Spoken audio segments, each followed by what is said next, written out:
जब से होश संभाला है, भाभी के हाथ का खाना ही याद है मुझे। मैं बहुत छोटा था जब माँ गुजर गई थी। हम दोनों भाइयों की उम्र में बहुत ही ज़्यादा अंतर था। बड़े भैया उस समय यही कुछ 19-20 साल के रहे होंगे। पिताजी दूसरी शादी नहीं करना चाहते थे, इसलिए उन्होंने भैया की शादी करवा दी।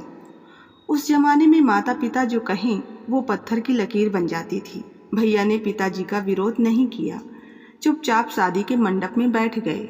घर में सुहाना भाभी का आगमन हम सभी के लिए जैसे डूबते को तिनका का सहारा था।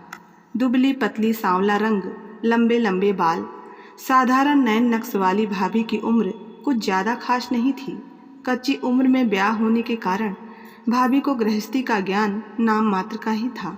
जब भी भाभी खाना बनाती तो कभी सब्जी जल जाती तो कभी रोटी। आए दिन भाभी से रसोई में कुछ न कुछ गड़बड़ हो ही जाती थी। भाभी को खाना बनाने की सीख पिताजी से मिली थी।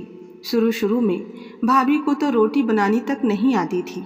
कई बार कोशिश करने के बाद भी भाभी से गोल रोटी नहीं बनती।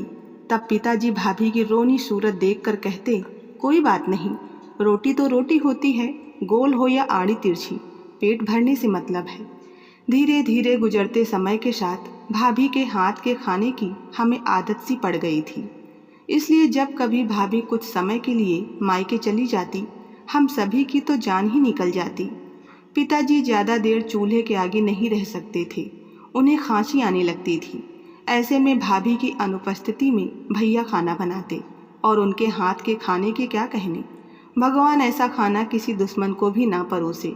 भाभी के मायके से लौटने पर ऐसा लगता जैसे घर की साक्षात अन्नपूर्णा वापस लौट आई हो। फिर तो भगवान से यही प्रार्थना करता कि हे भगवान, भाभी को मायके मत जाने देना। दिन बीतते देर कहाँ लगती है। मैं भी कब बचपन से जवानी की दहलीज पर आ खड़ा हुआ पता ही नहीं चला। स्कूल का अंतिम साल था, पर पढ़ाई के अलावा मेरा मन कहीं और लगा रहता। एक तरह से कह सकते हैं कि मैं एक तरफा प्यार में पड़ गया था। सुंदर कोमल काया की स्वामिनी अनूपा मेरे साथ ही पढ़ती थी। सबसे आगे बेंच पर बैठती थी और मैं सबसे पीछे। अनूपा जिस दिन स्कूल नहीं आती उस दिन मेरा मन स्कूल में एक पल के लिए भी नहीं लगता। एक दिन मौका देखकर अकेले में मैंने उससे अपने दिल की बात कह दी। अनूपा, मैं तुम्हें दिल से चाहता हूँ, तुम्हारे बिना एक पल भी जी नहीं सकता। मेरे दिल का हाल सुनते ही उसके चेहरे का रंग उड़ गया और वो रो पड़ी। अनूपा को यूँ रोते देखकर मैं एकदम से डर गया कि आखिर मैंने ऐसा क्या कह दिया कि वो रो पड़ी। मैंने तो सिनेमा में देखा था कि अक्सर नायक नायिका से प्यार का इजहार करता है तो नायिका शर्मा जाती है, लेकिन मेरे साथ तो बिल्कुल उल्टा हो रहा था। थोड़ी देर रोने के बाद उसने अपने हाथ जोड़ लिए। उस समय मेरी क्या हालत रही होगी, इसका अंदाज़ा लगा पाना किसी के लिए भी कठिन है। अनूपा ने कहा, मानो अगर ये किस्सा मेरे पिताजी के कानों तक पहुंच गया तो उन्होंने मेरी पढ़ाई लिखाई छुड़वाकर घर बैठा देना है। मेरा डॉक्टर बनने का सपना पल भर में मटिया मेट हो जाएगा। मैं तुम्हारे पैर पड़ती हूँ, मुझे भूल जाओ। अपने दिल की बात कहकर अनूपा वहाँ से चली गई, पर मैं तो जैसे भोंदू की तरह खड़ा उसे वहाँ से जाते हुए बस देखता रहा। मेरा प्रेमी मस्तिष्क कुछ समझ ही नहीं पा रहा था। घर पहुंचा तो गुमसुम देख भाभी मेरे पास आकर गुनगुनाती हुई बोली, चुप चुप बैठे हो, ज़रूर कोई बात है। वैसे भाभी से मैं कुछ भी छिपाता नहीं था, इसलिए उनके सामने दिल का हाल खोल कर रख दिया। मेरा हाल जानने के बाद भाभी बोली, देवर जी, जो आपके साथ हो रहा है वो आम बात है।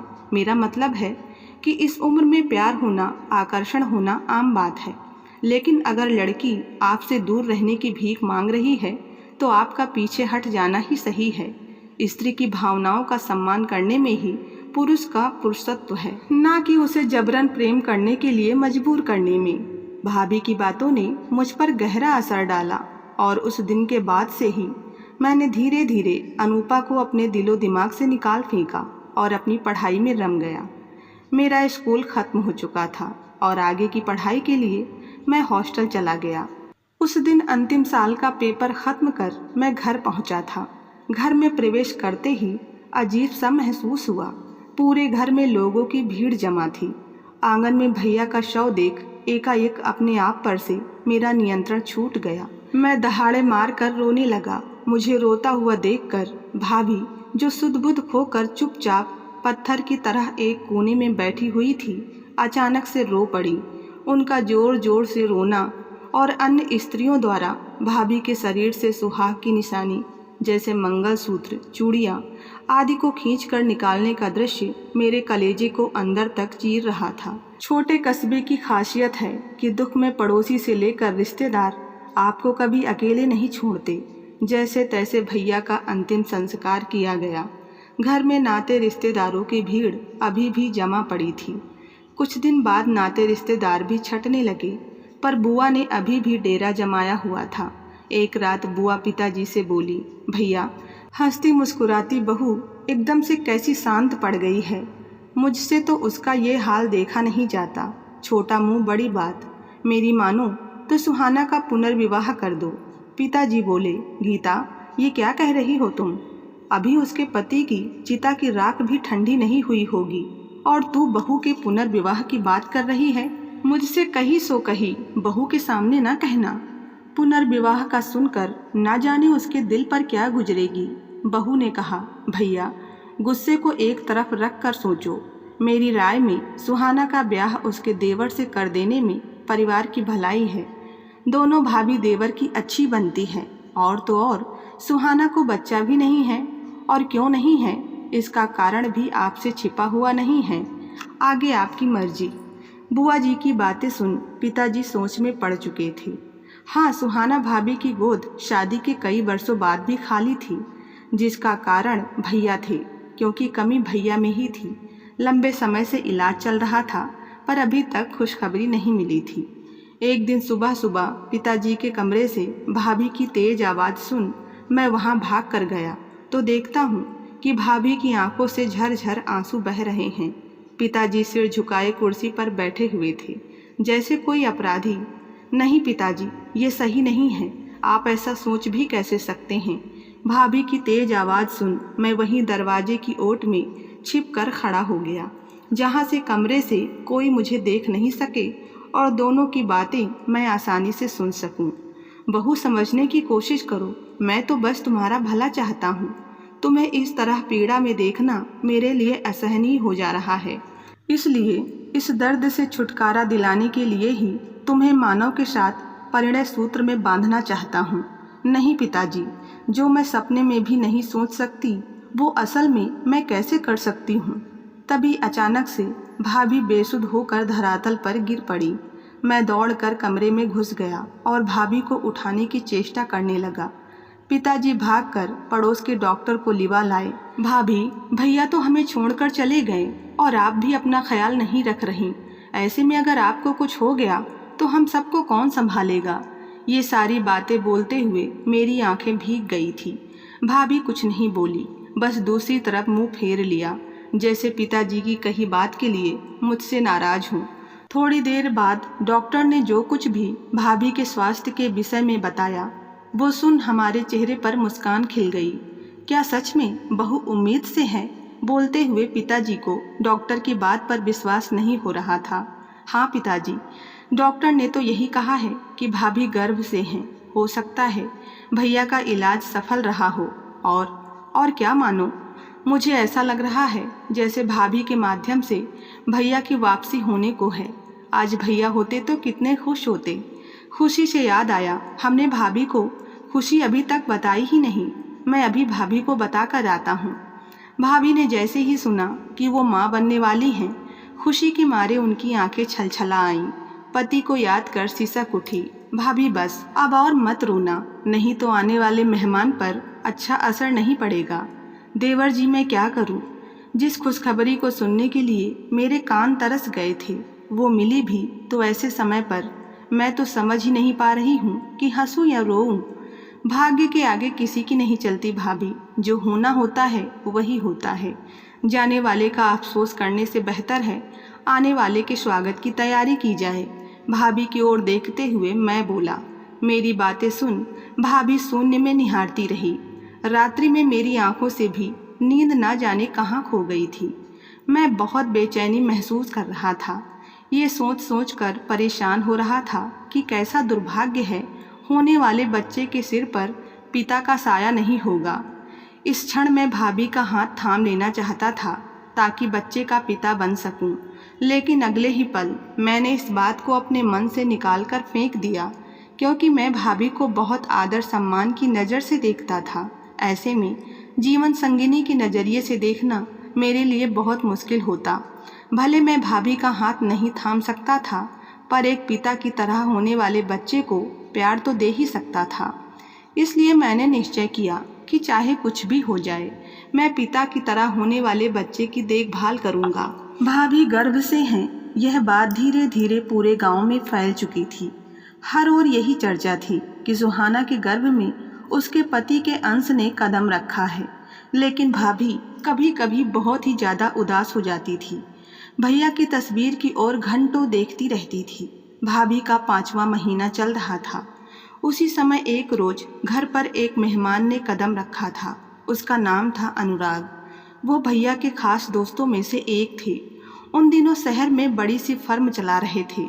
अनुराग भैया से मैं एक बार मिला था।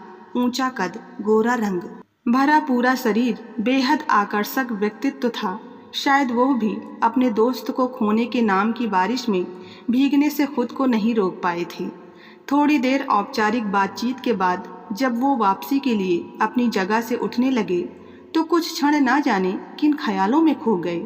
फिर जाते समय बड़ी आत्मीयता से भाभी की ओर देख कर बोले, सुहाना भाभी, अपना और होने वाले बच्चे का ख्याल रखिएगा। अगर कोई भी ज़रूरत हो तो बेझिझक याद करिएगा, मैं हाजिर हो जाऊंगा। अनुराग की बात सुन भाभी ने कोई प्रतिक्रिया नहीं दी। उनके चेहरे पर एक अजीब सा भाव उभर आया था जिसे समझना कठिन था। भैया को गुजरे 7 माह बीत चुके थे और भाभी के गर्भ का 8वां माह चल रहा था। ऐसे में भाभी बड़ी अव्यवस्थित सी दिखाई देती। बढ़े हुए गर्भ के कारण उन्हें बैठने उठने में बड़ी कठिनाई हो रही थी। उस शाम बड़ी जोरों की बारिश हो रही थी। बादल, बिजली सभी ने जुगलबंदी कर रखी थी। मौसम अपने भयानक अवतार में नजर आ रहा था। घर से बाहर कदम रखना मतलब प्रकृति से 2-4 हाथ करने जैसा था। रात्रि पहर पिताजी खा पी कर अपने कमरे में सोने चले गए, पर मौसम का मिजाज देख मैं भाभी के पास ही रुक गया। भाभी को बचपन से ही बादलों के शोर से बेहद डर लगता था, लेकिन भाभी ने कहा, देवर जी, आप अपने कमरे में जाकर सो जाइए और मेरी चिंता मत करिए। मुझे अब बादलों की शोर की आदत पड़ चुकी है, मुझे अब ये नहीं डराते। भाभी की सुन मैं अपने कमरे में चला आया। बिस्तर पर लेटकर मैं भाभी के बारे में ही सोच रहा था। पता नहीं क्यों जब भी मैं भाभी की आंखों को पढ़ने की कोशिश करता मुझे कुछ अजीब लगता, जैसे कुछ तो बात है जो उन्हें अंदर ही अंदर खाए जा रही है। ना जाने वो कौन सी बात थी जो भाभी को भीतर ही भीतर खाए जा रही थी। इधर मैं अपनी सोच के घोड़े दौड़ा ही रहा था कि भाभी दरवाजे पर खड़ी नजर आईं। मैं चौंक कर बिस्तर पर ही बैठ गया। देवर जी, लगता है समय आ गया है। मुझे बहुत तेज दर्द हो रहा है। लगता है इस तेज बारिश में ही अस्पताल जाना पड़ेगा। दरवाजे के सहारे से खड़ी भाभी कराहती हुई बोली, मगर भाभी, मौसम तो बहुत ही ज़्यादा ख़राब है। देवर जी, जल्दी कीजिए, मेरा दर्द बढ़ता ही जा रहा है, कहीं मैं दर्द से मर ही ना जाऊं। भाभी दर्द से कराहती हुई फिर बोली, भगवान, अब तुमने ठान ही ली है कि बच्चा इस बिजली बरसात में इस दुनिया में आए तो यही सही। बोलते हुए मैंने कमर कस ली कि अब चाहे आंधी आए या तूफान, भाभी का बच्चा अस्पताल के बिस्तर पर ही जन्म लेगा। जीप पर भाभी को बिठाकर पड़ोस की काकी को बुला लाया ताकि वे रास्ते में भाभी को हिम्मत देती रहें। आखिर मेरे लिए ये सब नया था, कैसे क्या बोलना है इसका भी ज्ञान नहीं था। घंटे भर रास्ते की कठिनाइयों से जूझते हुए हम अस्पताल के द्वार पर खड़े थे। भाभी का बहुत ही बुरा हाल था। वो पसीने से लथपथ, दर्द से बुरी तरह छटपटा रही थी। सुबह के 5 बजे थे। मेरी आंखें नींद से बोझिल हो रही थी कि तभी नर्स ने मुझे झकझोर कर उठाया। बधाई हो, लड़का हुआ है।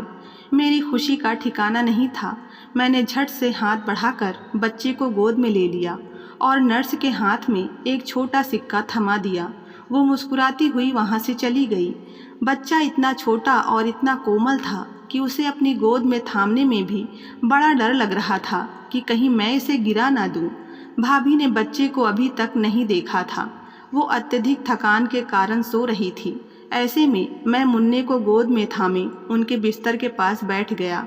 मैं मुन्ने को गोद में चिपकाए बैठा हुआ था कि तभी मेरी नज़र दरवाजे के बाहर से गुजरते हुए डॉक्टर राय पर पड़ी। भैया के मुंह से सुना था कि डॉक्टर राय से ही उनका इलाज चल रहा था। मैं उन्हें धन्यवाद देने के इरादे से उनके पीछे हो लिया। डॉक्टर राय हमारे दूर के रिश्ते में थे। ऐसे में भैया के गुजरने के बाद उन्हें नहीं मालूम था कि उनका इलाज सफल रहा। रॉय सर, कैसे हैं आप? देखिए, आपकी दवाइयों का चमत्कार है कि सुहाना भाभी माँ बन गई हैं। मैंने मुन्ने का चेहरा दिखाते हुए कहा ही था कि डॉक्टर राय के चेहरे पर आश्चर्य के भाव उभर आए और फिर गहरी सांस लेकर बोले, मानो मुझे कहना तो नहीं चाहिए पर बताना मेरा फर्ज है कि तुम्हारे भैया की कमी का इलाज कभी संभव था ही नहीं, अर्थात वे इस जन्म में पिता नहीं बन सकते थे। हाँ, अगर कोई चमत्कार हुआ भी है तो वो मैंने नहीं किया। खैर, जो भी हो, तुम्हें चाचा बनने की बहुत बहुत बधाई। डॉक्टर राय की बात सुन झटका सा लगा। मुश्किल से हाथ आई खुशी पल भर में हाथों से फिसल गई। ऐसा है तो भाभी ने हमें और सबसे बढ़कर भैया को बहुत बड़ा धोखा दिया है। मैं बता नहीं सकता कि उस क्षण मेरे अंदर कैसी हलचल मची हुई थी। एक और गोद में नन्हा बालक था जो बेफिक्र होकर सो रहा था, जिसे कुछ भी ज्ञान नहीं था, और दूसरी ओर मैं था जिसकी आंखों से नींद चैन सब उड़ चुका था। अगर ये बच्चा सुरेंद्र भैया का नहीं तो फिर किसका है और कौन है इसका पिता? मुझे भाभी से बात करनी ही होगी। अस्पताल से छुट्टी मिल गई थी। भाभी और बच्चा दोनों ठीक ठाक घर आ गए थे। पिताजी पोते को देख फूले नहीं समा रहे थे, लेकिन मेरे चेहरे पर खुशी का नामो निशान नहीं था। मेरा सिर दर्द से फटा जा रहा था। भाभी की डिलीवरी का सुन बुआ जी कुछ दिनों के लिए आई हुई थी।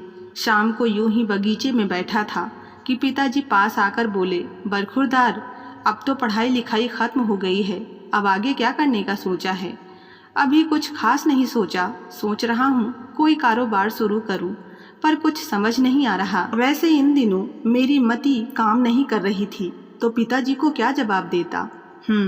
ऐसा करो, शहर जाकर मेरे दोस्त मनोहर से मिलो। उसे कारोबार का अच्छा ज्ञान है, वो तुम्हें सही दिशा दिखा सकता है। पिताजी की बात सुन मन ही मन मैंने शहर जाने का मन बना लिया। वैसे भी यहाँ घर पर मेरा दम घुट रहा था। भाभी के बारे में सोच सोच कर मैं परेशान हो चुका था। दूसरी तरफ भैया जो इस दुनिया में नहीं थे, उनके लिए बहुत बुरा भी लगता था। मैंने तत्काल शहर जाने का निर्णय ले लिया, लेकिन शहर जाने से पहले मैं अपने मन में आए प्रश्न का उत्तर चाहता था। मैं भाभी से पूछना चाहता था कि उन्होंने मेरे पिता समान भैया के साथ ऐसा क्यों किया। जिस बच्चे को हम इस घर का चिराग समझ रहे, आखिर वो किसका खून है? मुझे शहर जाने से पहले सब कुछ जानना था। मैं भाभी के कमरे में दाखिल हुआ। भाभी, मुन्ना की रगों में किसका खून दौड़ रहा है?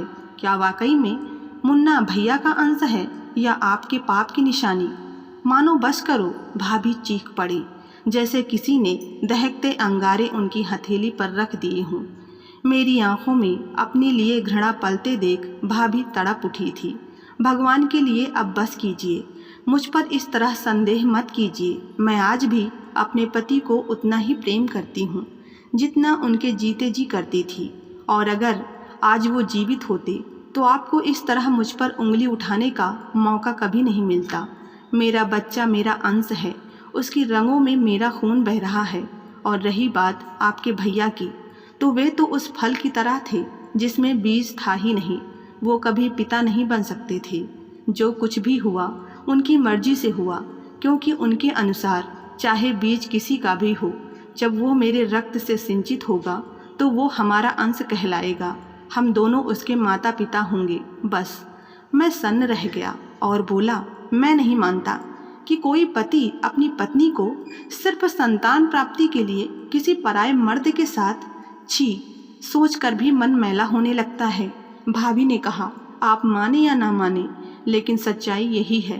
अगर आपको मुझ पर विश्वास नहीं तो अनुराग, जिनसे आप पूर्व में मिल चुके हैं, पूछ सकते हैं, क्योंकि एक वही है जो मेरी सच्चाई साबित कर सकता है कि क्या हुआ, कैसे हुआ और किन हालातों में मैंने अपने आप को किसी पराये मर्द को समर्पित कर दिया।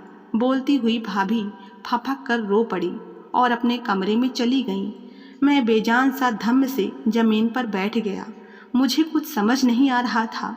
भाभी की बात पर विश्वास करना तो चाहता था, पर मेरा पुरुष मन ये मानने को कतई तैयार नहीं था। शहर आए हुए मुझे लगभग 5 दिन हो चुके थे। इस दौरान मैं भाभी के बताए पते पर पहुंचा, जहां अनुराग भैया रहते थे। अनुराग का घर बहुत आलीशान था। हर तरफ पैसे की चमक दमक नजर आ रही थी। पर्दे से लेकर फूलदान, मेज, कुर्सी सभी बहुत सुंदर था। पता नहीं क्यों मुझे बड़ी घबराहट सी होने लगी थी। उस दिन मैं अनुराग भैया से नहीं मिला। मेरा शहर में रुकने का मन नहीं हुआ। मेरा मन कहने लगा, मुझे अनुराग से नहीं, सुहाना भाभी से सच जानना है। अक्सर लोग अपनों से ज़्यादा गैरों पर विश्वास करते हैं, लेकिन मैं यह गलती नहीं करना चाहता था। मैं शाम में घर वापस लौट आया। पिताजी से कहा कि मेरी तबीयत ठीक नहीं थी, इसलिए मैं वापस आ गया। बुआ जी मुन्ने को लेकर टीका लगवाने गई थी। पिताजी बाजार गए हुए थे। मैंने मौका पाकर भाभी से पूछा, भाभी, मैं अनुराग से नहीं मिला, मुझे आपसे सारा सच जानना है। सुहाना भाभी कुछ देर तक शांत रही, फिर बोली, अनुराग पहली नज़र में ही मेरे दिल में उतर गया था, क्योंकि उन दिनों सुरेंद्र जी से मेरी बहुत ज़्यादा अनबन चल रही थी। पिता ना बन पाने का सारा गुस्सा सुरेंद्र जी मुझ पर निकालने लगे थे। छोटी से छोटी बात पर उलझ पड़ना अब उनकी आदत बन गई थी। वे जितना ज़्यादा मुझे दुखी करते, मैं उतना ही ज़्यादा उनसे दूर होती जा रही थी। ऐसे में अनुराग मेरे करीब होता जा रहा था। एक रोज़ कुछ ऐसा हुआ कि मैं दंग रह गई। बोलते हुए सुहाना भाभी अतीत की गलियों में खो जाती हैं। क्या बात है, आजकल बहुत खुश नज़र आती हो। कहीं मुझे छोड़कर दूसरी शादी करने का इरादा तो नहीं? सुरेंद्र का कटाक्ष सुन सुहाना चुप रही, लेकिन पत्नी की चुप्पी सुरेंद्र को और भी ज़्यादा चुभ रही थी। और फिर अचानक ही सुहाना की बाह मरोड़कर दांत पीसते हुए सुरेंद्र कहता है, मैं भले ही पिता नहीं बन सकता, लेकिन तुम इस गलत फहमी में मत रहना कि मैं तुम्हें आज़ाद कर दूंगा। आह, छोड़िए, मुझे तकलीफ हो रही है, सुहाना कराहती हुई बोली। तो सुरेंद्र ने झटके से हाथ छोड़ दिया। आप पिता नहीं बन सकते, इसमें मेरा क्या कसूर? मैं भी तो मां नहीं बन पा रही। जितना दर्द आपको है उतना मुझे भी। फिर मेरे साथ ऐसा व्यवहार क्यों? सुहाना ऊंची आवाज में बोली, अगर एक स्त्री मां नहीं बन पाती तो सिर्फ संतान प्राप्ति के लिए पुरुष दूसरा विवाह करना अपना हक समझता है। दूसरी शादी तो दूर की बात है, मैं तो पराये खून को अपना नाम भी नहीं दे सकती।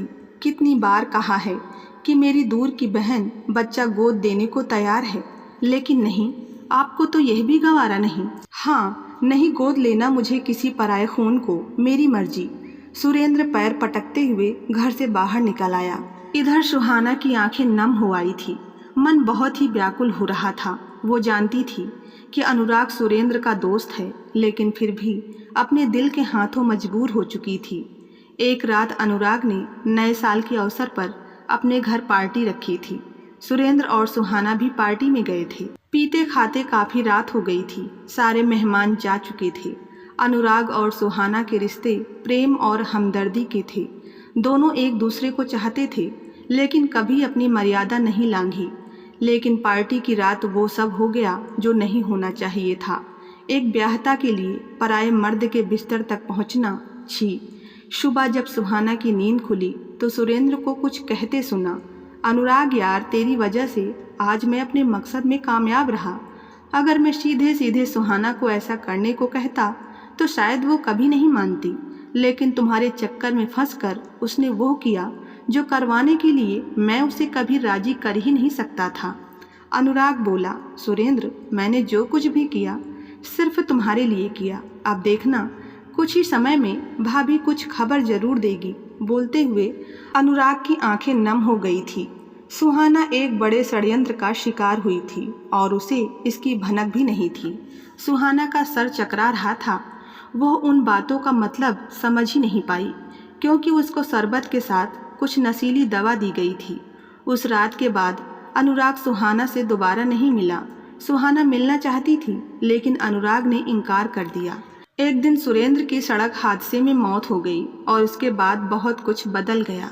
सुरेंद्र के जाने के बाद सुहाना को अपना जीवन व्यर्थ सा लगने लगा था और ऐसे में जब मालूम हुआ कि वह गर्भ से है, तब उसे समझते देर नहीं लगी कि गर्भ में ठहरा बच्चा हो न हो अनुराग का ही है।